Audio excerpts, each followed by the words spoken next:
పాలవెల్లి లేకపోతే గణేష్ పూజకి ఏదో లోటుగా ఉన్నట్టు కనిపిస్తుంది కదా. ఇంతకీ పాలవెల్లిని ఎందుకు కడతారు?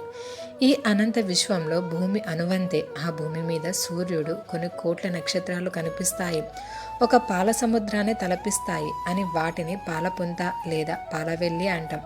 ఆ పాలవెల్లికి సంకేతంగా ఒక చతురస్రాన్ని కడతాం. గణేశుని పూజ అంటే ప్రకృతి ఆరాధన కదా.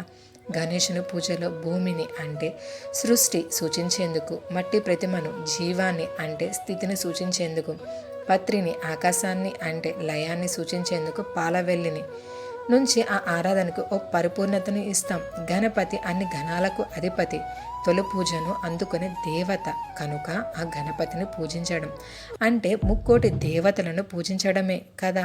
ఆ దేవతలందరికీ సూచనగా పాలవెల్లిని నిలబెడుతున్నాం అనుకోవచ్చు. పాలవెల్లి అంటే పాల పుంతే కాబట్టి నక్షత్రాలను, ఖగోళ వస్తువులను సూచించేందుకు వెలగపండు, మారేడుకాయ, బత్తాయి, మొక్కజొన్న పొత్తు, జామ, కమల, మామిడి పిందెలను, దానిమ్మ లాంటి పండ్లను కడతాం.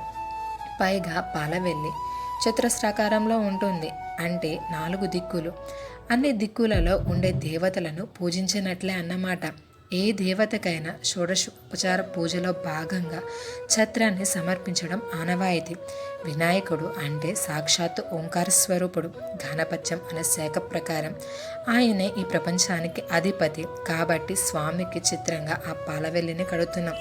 గణపతి పూజ ఆడంబరంగా చేయాల్సిన క్రతువు కానక్కర్లేదు. మనకు అందుబాటులో ఉన్న మట్టి ప్రతిమకి పసుపు రాసి, కుంకుమ బొట్లు పెట్టి, పైన పాలవెల్లిని వేలాడదీసి, మామిడి తోరణాలు కట్టి, చిన్న అరటి మొక్కలు మొదలైన వాటితో అలంకరించి, బియ్యంతో చేసిన ఉండ్రాళ్ళు, చెట్ల మీద పత్రి గరికతో సర్వలోకేశ్వరునిగా వినాయకుని పూజిస్తే చాలు.